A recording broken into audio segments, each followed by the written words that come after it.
네, 시작해보죠. 지난 21년 11월 19일부터 지급하는 급여에 대해서 임금 명세서를 교부하게 돼 있죠. 11월 19일 이후 지급하는 거. 물론 10월분을 그 이후에 지급해도 마찬가지가 되겠죠. 지급할 때 임금 명세서를 교부해야 된다. 있고, 우선 이제 관련 법률을 잠깐 보도록 하죠. 근로기준법에 임금 대장과 임금 명세서 교부 의무가 나와 있어요. 그래서 근기법, 근기법이라고 하죠. 길어지니까 근기법 48조와 근기령 27조에 나오는 거죠. 그래서 이에 보면 근기법 48조에 임금 대장과 명세서가 있어서 이거를 임금 대장을 기록하고 임금 명세서를 서면으로 교부해야 한다. 교부했으면 교부한 근거를 남겨야 되겠죠. 그것이 이제 근기법 48조에 나오는 내용이고요. 그 밑에 3번으로 가면 근기령 27조에 보면 임금 대장에 구체적으로 뭘 기재할 거냐. 임금 대장은 근로자 개인별로 작성해야 된다. 그런 얘기죠. 근로자 개인별로. 3번, 네, 보죠. 근기령 27조 보도록 하죠. 임금 대장에는 개인별로 적어야 된다. 그러죠. 성명, 주민번호, 고용연월, 입사연월이죠. 그리고 업무, 근로일수. 근데 지금 우리가 보는 거는 5인 미만 사업장을 보는 중이에요. 5인 미만 사업장은 근로시간수 쓸 필요 없어요. 그럼 되고, 그 내용은 또 보도록 하고요. 네 번째, 적용 대상. 임금 대장이나 임금 명세서는 모든 사업장에 적용해야 된다. 그런 얘기죠. 5인 미만이든 뭐 이상이든 상관없이. 그리고 이제 중요한 거는 5인 미만 사업장에는 근로 시간 수 뭐 이런 그 시간 수는 기재할 필요 없어요. 5번은 과태료인데 넘어가고 2021년 11월 19일부터 한다. 그런 얘기죠. 자, 그럼 임금 대장은 어떻게 양식이 뭐냐 한번 보도록 하죠. 임금 대장 양식을 보면은 거기 왼쪽에 성명을 쓰게 돼 있고 그 다음에 생년월일을 쓰게 돼 있죠. 그리고 취업연월일을 쓰면 돼 있고 입사연월일을. 그리고 기본급을 쓰게 되어 있는데 기본급은 복잡하니까 최저임금이 8,700, 올해는 8,720원이죠. 올해 거는 그냥 8,720원. 내년에는 뭐 좀 늘어났으니까 그대로 하고. 그 밑에 양식 보도록 하죠. 양식을 잘라버렸어요. 너무 이제 쭉 길어지니까. 월별로 해서 11월, 12월 이렇게 기재해놨죠. 거기다 근로일수는 우리가 쓰지 마세요. 회사에서 쓰게끔. 그리고 근로시간수는 아까 5인 미만은 쓰지 않아도 된다고 그랬죠. 그 양식의 그 지금 표의 맨 위에 보면은 5인 미만하고 21년 임금대장 그리고 상호 이렇게 나와 있죠. 5인 미만이니까 시간수는 안 써도 돼요. 그래서 아예 생략이라고 써버렸어요. 힘들지 않게. 나머지 쓸 필요 없어요. 다 쓸 필요 없고 기본급도 써줘야 되겠네. 기본급을 써줘야 돼. 기본급도 이거 안 쓰는 게 나을 것 같아요. 여기는 쓰지 말고 회사에서 쓰도록 해요. 그냥. 그리고 오른쪽에 총액, 공제액, 영수액 이 써놨는데 요 코마 찍어서 쓰게끔 이렇게 편하게 해놨어요. 그리고 영수인에 이제 뭐 날인하기는 쉽지 않을 테고 거기 보면 그 표 바로 밑에 주의하고 영수인에는 이름을 알 수 있게 쓰세요. 이렇게 썼어요. 하도 막 후레갈게 써놔가지고 서명을 해야 되는데 그걸 잘못해서 그렇게 써놨고요. 이렇게 양식이 원래는 이것이 A4용지 한 장짜리죠. 그리고 이제 임금 대장은 그렇게 작성하면 되는 거고. 그러니까 이거 개인별로 하게 돼 있죠. 개인별로. 왜냐하면 성명이 다 들어가야 되니까. 그리고 임금 명세서는 조그만하게 해놨어요. 거기다가 임금 명세서 세무사항에 들어가면 요 순서대로 하면 돼요. 세무서랑에 가서 인사급여, 급여자료 입력, 그리고 사원별로 가서 왼쪽 아래에 보면 임금 대장을 선택해서 그 임금 대장에다가 근로일수는 쓸 수가 있겠죠. 그 달에 근로일수. 5일제인데 하고 6일제가 있는 데가 있으니까 6일제 있는데 잘 모르면 비워놓을 수밖에 없을 것 같아요. 그리고 통상시급 8,720원 넣고, 그다음 인수할 때 사원 선택하고 F9 인수에 누를 때 그 다음에 임금명세서를 선택해야 돼요. 임금명세서 사원별 PDF. 그리고 체크를 해줘야 돼요. 다른 폴더 저장하게 하고 암호화 제거 체크해줘야 되는데, 그래서 내가 바탕화면에 폴더를 만들어서 글이 들어가게끔 만들면 되겠다 이거죠. 폴더는 뭐 2021 임금명세서 이런 식으로 해도 되겠죠. 그 임금명세서를 이제 세무서랑에서 뽑으면은 오른쪽 같이 나와요. 오른쪽에 조그맣게 나와 있죠. 뭐 내용은 뭐 별 내용이 없으니까 요 양식이 중요하다 이거죠. 그럼 임금명세서 이제 우리가 급여는 우리가 잡혀 있잖아요. 급여는 돼 있으니까 오른쪽에 이제 공제액을 산정하는 게 좀 어려워요. 사실은 공제액 산정이 사실 나도 고민을 많이 했는데 요거는 뒤에 가서 좀 보기로 하죠. 공제액 산정. 그래서 우리가 이제 임금명세서 그 기초가 되는 임금대장, 이것이 관련 근거법하고 근기법에 나오는 법령하고 구체적인 양식을 받죠. 근데 이제 그 막상 이거 기재한다는 건 그렇게 쉬운 일은 아니에요. 또 정확하게 하기도 어렵고. 다음 쪽 3쪽을 보도록 하죠. 일단 대상자는 근로자의 것을 해야 되는데 근로자가 누구냐를 명확히 알 필요가 있어요. 그래서 친족의 범위를 명확히 알아야 한다 이거죠. 친족의 범위. 친족의 범위를 명확히 알면 근로자의 범위를 알 수 있다 그런 얘기죠. 사업자, 회사의 대표자의 동거 친족. 동거 친족은 근로자가 아니에요. 그러니까 근로자 아니니까 임금명세 할 필요 없어요. 한이라고 S 할 필요가 없다 이거죠. 특히 이제 배우자가 들어있는 경우는 배우자는 당연히 하지 말고, 거기 보면 동거 친족이 누구냐? 민법상 배우자. 8촌 이내의 혈족. 8촌 이내의 보통은 자기 성씨가 같죠.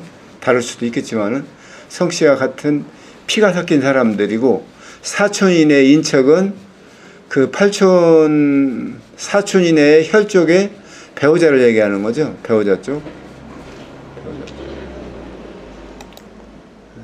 요 사람들이 이제 근로자가 아니다 이거죠. 중요한 거는 동거를 해야 돼요. 동거를 해야 된다 이거죠.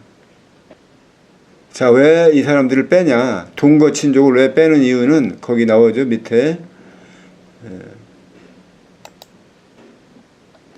가에 원칙적으로 적용하지 않는다. 적용하지 않는다는 얘기죠.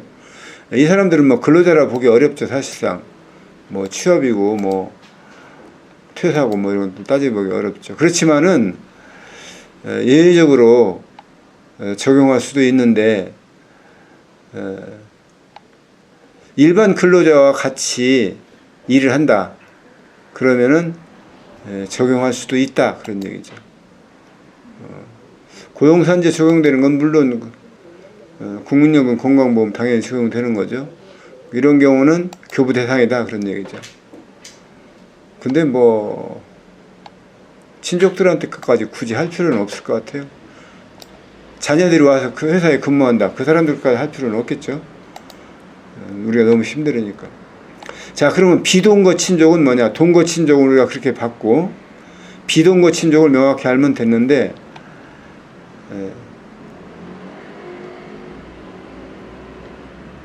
비동거 친족은 근로자로 본다 그런 얘기죠. 그래서 임금명세서를 교부해야 된다 그런 거이고, 그 동거 친족에서 동거란 뭐냐? 동거는 생계를 같이 하는 거죠. 생활비를 같이 쓰는 거죠. 예를 들어서 일상생활을 같이 하는 것이고, 같은 건물에 지난번에도 뭐 국세 쪽에서도 나왔었는데, 요거는 물론 근로기준법이지만은 국세에서도 대법원에서도 판례가 나왔었는데, 같은 아파트에 거주해도 뭐 동일 건물에 거주해도 생계를 달리하거나 또는 같은 건물에 뭐 단독 건물에 1층, 2층 살 수도 있죠. 세대가 달리 돼 있으면은 주민등록상 세대를 달리하면은 동거친족에 해당되지 않을 수 있는 것이죠. 않을 수 있는 거지. 그렇게 쉽지는 않은 거예요, 이게. 그러니까 동거, 비동거로 명확히 구분이 됐어요. 자, 이제 다시 한번 정리를 해보죠. 우리가 임금 명세서 교부 대상에는 근로자에 해당되는 사람만 하면 되겠는데 근로자가 아닌 사람이 누구냐 이거죠. 사업자의 동거 친족, 즉 배우자 8촌 이내의 혈족, 4촌 이내의 인척. 이 사람들은 이제 근로자의 범위에 제외된다 그런 얘기인데 우리가 헷갈리는 게 일자리 지원금 할 때는 어떻게 되냐? 일자리 지원금은 안 되는 사람들의 일자리 지원금 제외되는 거는 배우자는 당연히 안 돼요. 그리고 직계존 비속. 직계존 비속은 자기 위로요. 자기 위. 아버지, 할아버지, 증조 할아버지, 뭐 비속은 자기 아들, 손자, 증손자 뭐 이렇게 되는 거죠. 그러면은 뭐 며느리는 되나요, 이거? 며느리하고 사위 되나? 또 갑자기 이상해졌네. 그건 또 확인해 보면 되고, 상관없는 걸로 보여요. 직계존 비속이 아니니까. 일자리 지원금은 되겠고. 그렇게 따지면 또 쉽지 않죠. 예. 일자리 지원금은 직계존 비속은 안 된다. 그러니까 그의 배우자들은 상관없어요. 자, 그리고 고용지원금이 많이 나오는데, 고용지원금에서 제외되는 거는, 동거하든 안 하든 상관없어요. 물론 배우자는 뭐 당연히 같이 안 살아도 당연히 안 되는 거고, 사촌 이내의 혈족과 그 인척 안 되는 거죠. 사촌 이내의 혈족과 그 배우자도 안 되는 거예요. 범위가 좀씩 달라가지고 정리해봤어요. 할 때마다 막 찾아보니까 힘들더라고. 앞으로는 여기 와서 보면 되겠어요. 자, 동거친족의 근로자성 판정 기준은 이게 뭐 대법원이나 이런 데서 나오는 자료인데 여러 가지가 있는데 뭐 1, 2, 3, 4, 5, 6, 7, 8, 9, 10, 11 여러 가지가 있어요. 뭐 나중에 한가할 때 보도록 하고 다음에 이제 우리가 근로자가 누구냐는 파악이 됐죠. 임금 명세서를 줘야 할 사람이 누군가는 파악이 됐어요. 그렇게 파악하면 되고 자, 그러면 국민연금은 어떻게 파악할 것이냐 이게 좀 문제가 있어요. 국민연금은 금년 7월 1일 해마다 7월 1일분부터 다음해 6월 말일 것까지는 직전연도 걸 가지고 해요. 직전연도. 왜냐하면 국민연금 공단에서는 이 사람들이 월급을 얼마를 타는지 소득이 얼마인지를 알 수가 없죠. 그래서 세무서에서 정리가 되면은 5월 달에 거의 대부분 신고를 하죠.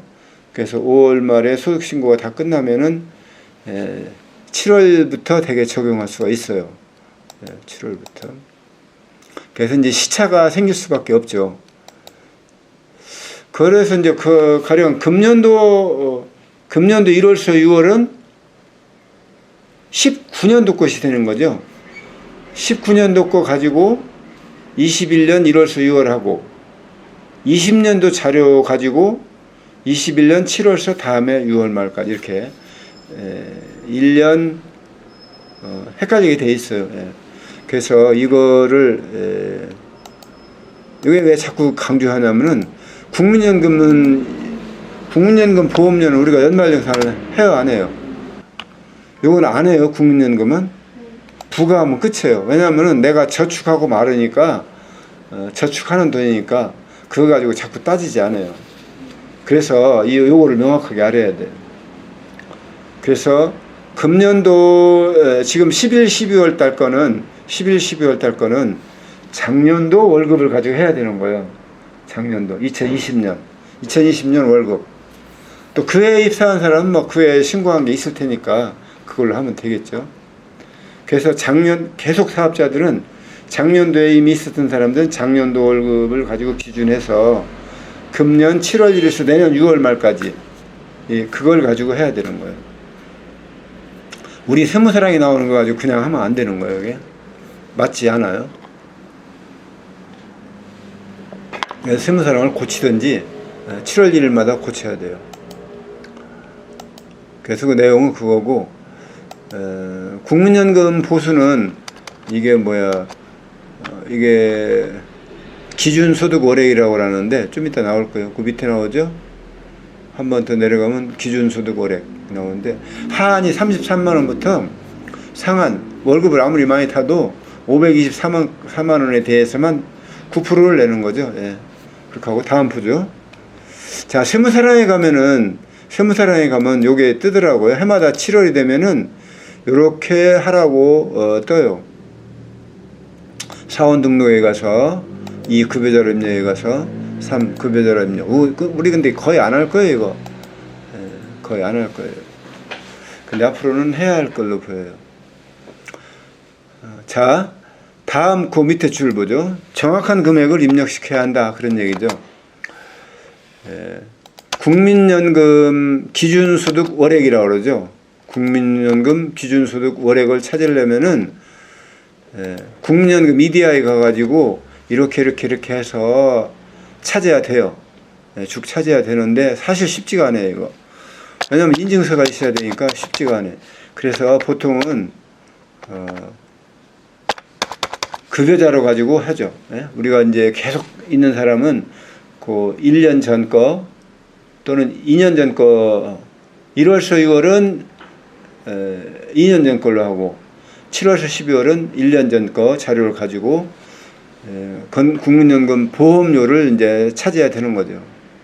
찾아야 되는 거예요. 그리고 참고로 이제 지원금이 나오기도 하는데, 지원금은 회사에서 보험료가 가끔 연체될 수가 있어요. 연체되면 지원금이 안 나와요, 다음 달에. 그래서 지원금이 한 달 늦어져요. 그러니까 건보를 사회보험료를 다 내면은 그 다음 달 연체를 까주는데, 제발 이것 좀 안 했으면 좋겠어요. 그냥 차라리 본인들한테 현금으로 주고 말해야지, 이렇게 여러 사람을 힘들게 만들어요, 이게 진짜. 이 법을 개정하도록 해야 될 것 같아요. 자, 국민연금을 그렇게 찾았고요. 자, 임금명세서를 이제 작성해야 되죠. 그렇게 되면 임금명세서를 작성해야 되는데, 다른 것들은 뭐 급여 같은 건 이미 정해져 있으니까 됐고, 공제액을 작성하는 게 제일 어려운데, 공제액을 할 때 사회보험료 공제만 지금부터 보도록 하는 거죠. 당해연도에 특히 퇴직하는 직원들이 있는데, 이 사람들은 계산이 복잡하니까 그때 가서 차를 찾아서 한꺼번에 정리할 수밖에 없어요. 이거 진짜 제대로 한다는 건 어려워요. 그리고 우리가 이제 항상 우리가 급여대장 정리할 때 식대하고 차량운전 보조금, 이게 자기 차를 얘기하는 거죠. 자차운전 보조금 비과세는 우리가 하지 말게끔 하죠, 회사에다가. 왜냐하면 이걸 하게 되면은 세무조사 위험이 굉장히 높아요. 그래서 혹시라도 하는 사람들이 오면은 이걸 하지 말고 내가 회사에다 전화할 테니까 설득해서, 세무조사 받는다면 안 하겠죠, 되게. 그렇게 해서 이 비과세 처리를 하지 않도록 해야 돼요. 이게 너무 복잡해. 귀찮기도 하고 연말정산도 힘들고 다 복잡하죠, 이것들이. 그래서 식대 비과세, 자차운전 보조금 비과세는 없는 걸로 해야 돼요. 지금 있는 데는 없애도록 해야 돼요. 자, 국민연금 보험료 나오죠. 국민연금 보험료는 아까도 계속 얘기했지만은 2년 전 거 또는 1년 전 걸로 한다 이거죠. 왜 그러냐면은 연말정산을 하지 않기 때문에 정확한 금액을 찾아내야 된다 이거죠. 자, 다음 보겠습니다. 국민연금 보험료 그렇게 했고, 나머지 이제 건강보험 이런 것들이 있는데, 요거는 이제 우리가 어떻게 할 거냐, 이제 고민을 좀 많이 했어요. 근데 이제 사회보험료 고지서에는 우리가 월급이 올랐어도 잘 알 수가 없죠. 그 사람들은 계속 근로자. 새로운 사람들이야 뭐 신입사원은 신고를 하니까 알지만은 계속 근로자는 가령 올해 급여가 바뀌었다면은 알 수가 없죠, 그 사람들은. 그래서 그쪽에서 그 사회보험료 고지서는 전년도 급여 가지고 내보낸다 이거죠. 그래서 그걸로 할 것인지 아니면 올해 바뀐 급여로 할 것인지, 우리 세무사랑에 나오죠. 그거는 세무사랑에다 급여를 입력시켜주면은, 올해 새로 이제 급여가 달라진 급여를 넣어주면은 사회보험료가 다 뜨죠. 그럼 그걸로 할 것인지 두 개 갈등이 되죠. 그래서 이제 어려운 거예요. 예. 자, 그래서 결론은 올해 가령 이제 2022년도에 또는 뭐 지금 우리가 11, 12월 이거 할 때 고지서 나오는 거 가지고 할 거냐, 급여가 바뀌었으면 바뀐 급여를 할 거냐 할 때 바뀐 급여를 한다. 바뀐 급여를 한다. 그렇게 하기로 했어요. 왜 그랬을까요? 근데 왜? 우리가 이제 왜 그랬는지를 알아야 다음에 안 헷갈리죠. 우리가 왜 그랬는지.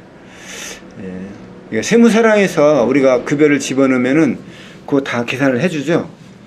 다 계산을 해줘요. 그 금액을 한다 이렇게 얘기했어요.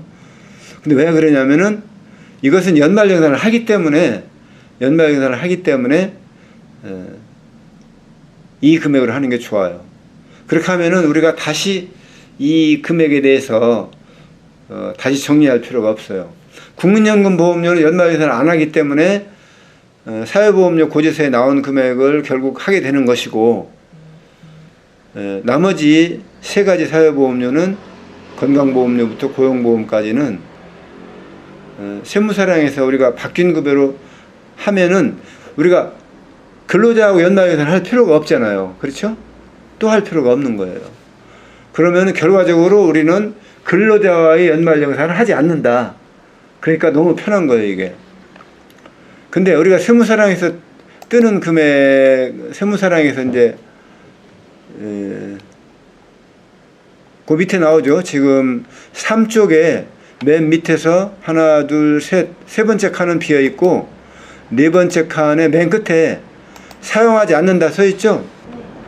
거기 보면은 세무사랑, 인사급여, 근로소득관리, 사원 여기 들어가면은 이걸 건보료부터 몇 가지가 나와요.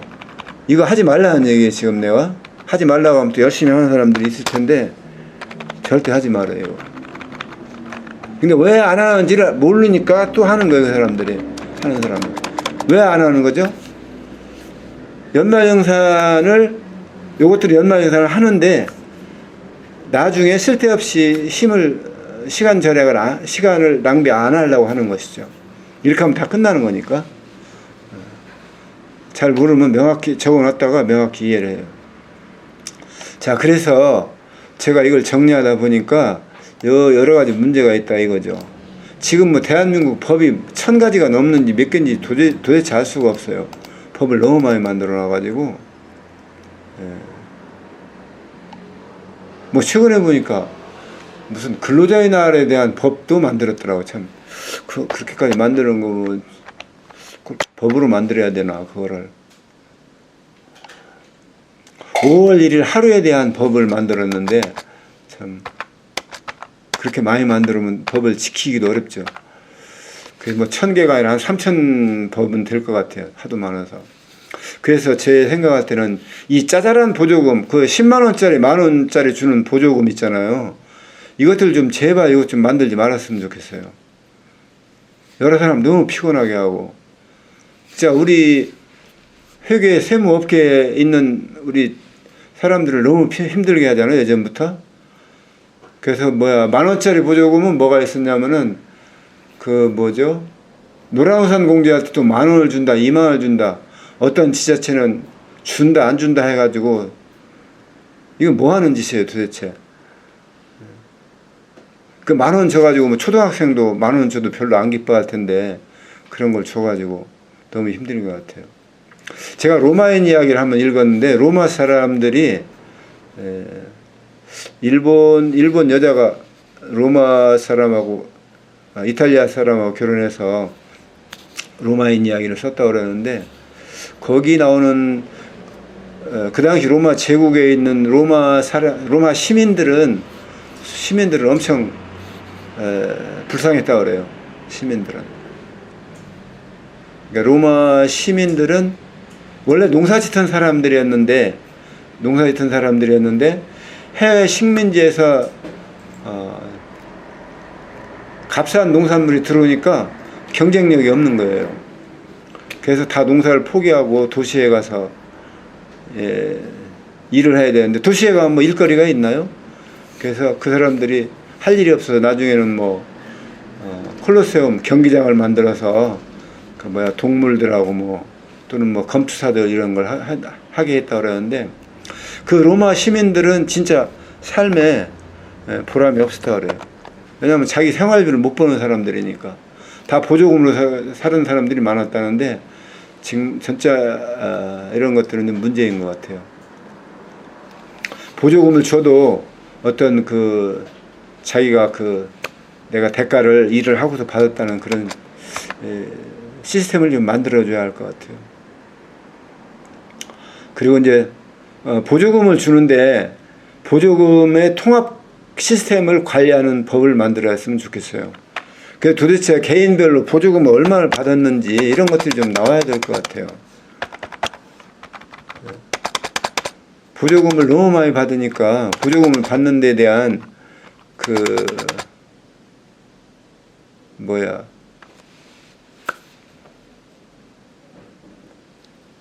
건전한 의식 함양에 좀 문제가 있을 것 같아요. 그 보조금 도대체 얼마를 줬는지 100년 정도 관리를 하는 게 좋겠다, 그런 얘기죠. 그래서 나중에 그 집안에서 누군가 또 그 많은 또 능력 있는 사람들이 나타나면 또 세금을 많이 내고 기부금을 많이 냈으면 그런 시스템이 가면 좋을 것 같아요.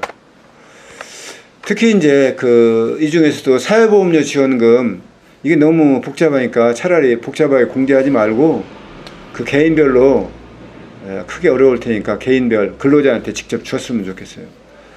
우리를 너무 괴롭히지 않았으면 좋겠어요. 자, 이렇게 해서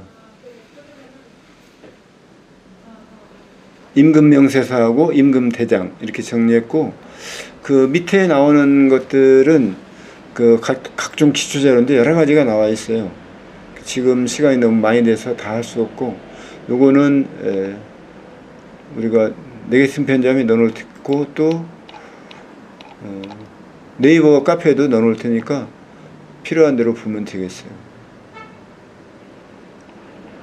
다시 마지막으로 정리하면은, 우리가 이제 임금명세서하고 임금대장을 먼저 만들고 임금명세서를 만드는데,